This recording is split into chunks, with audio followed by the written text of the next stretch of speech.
So around the start of the 13th century, the Pope's Crusaders not only lost control of Jerusalem, but they also destroyed their eastern capital of Constantinople.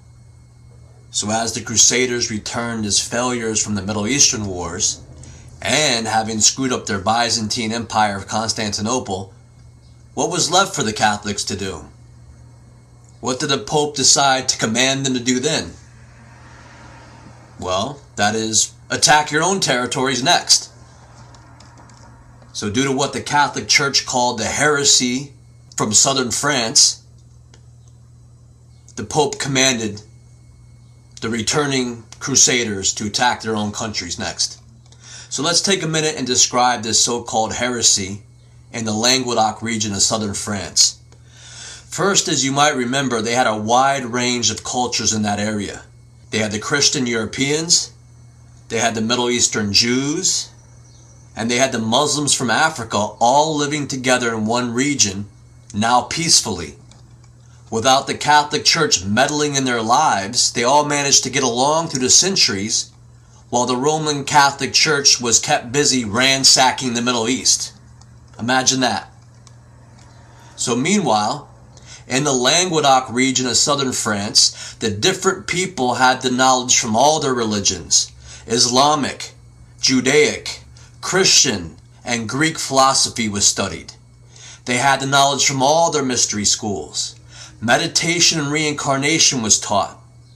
So there was, of course, religious tolerance, and learning was highly esteemed in this area, at a time when most of these crusading so-called nobles couldn't even spell their names.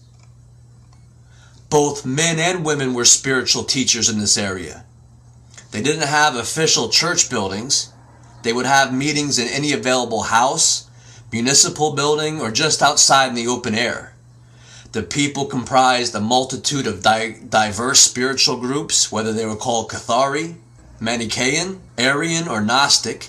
They all taught one another and respected each other's beliefs. Having been mostly ignored by the Roman Church for so many centuries, there were hardly any Catholics left in the area. The Archbishop of Narbonne never even visited his diocese. In some of the local churches, no Mass had been said in 30 years. And all the local Roman Catholic priests basically ignored their parishioners and instead focused on their businesses and large estates. And due to their notorious corruption, the Roman clerics had alienated the populace, and the citizens basically had enough sense to stay away from the Catholic Church in that area. Meanwhile, the people of the Languedoc, their religion could be called Gnostic, which comes from the Greek word knowledge, which meant that the people experienced firsthand a relationship with God and the spiritual world. They did not like the Roman Catholic religion, which placed a priest in between the people and God.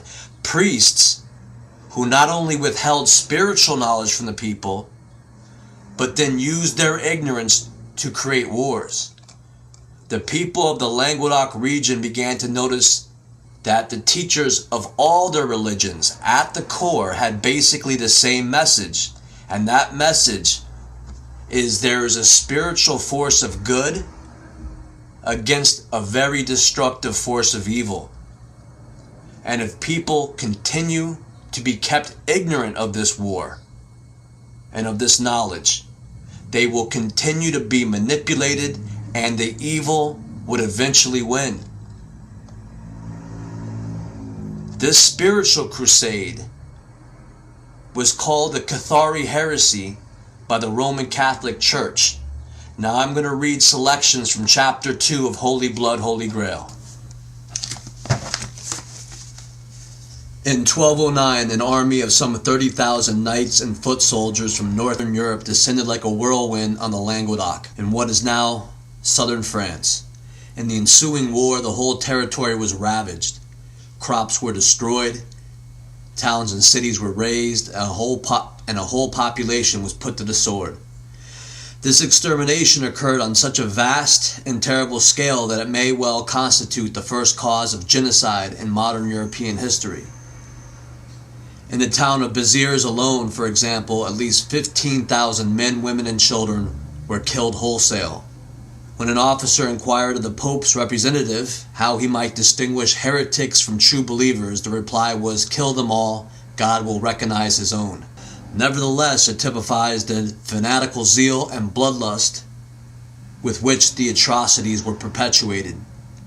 The same papal representative, writing to Innocent III in Rome, announced proudly that neither age nor sex nor status was spared. After Béziers, the invading army swept through the whole of the Languedoc. Perpignan fell, Narbonne fell, Carcassonne fell, Toulouse fell, and wherever the victors passed, they left a trail of blood, death, and carnage in their wake. By 1243, all major Cathar towns and bastions had fallen to the northern invaders, except a handful of remote and isolated strongpoints. Chief among these was the majestic mountain citadel of Montsegur, poised like a celestial arc above the surrounding valleys. For 10 months, Montsegur was besieged by the invaders, withstanding repeated assaults and maintaining a tenacious resistance. At length, in March of 1244, the fortress fell, and Catharism, at least outwardly, ceased to exist in the south of France.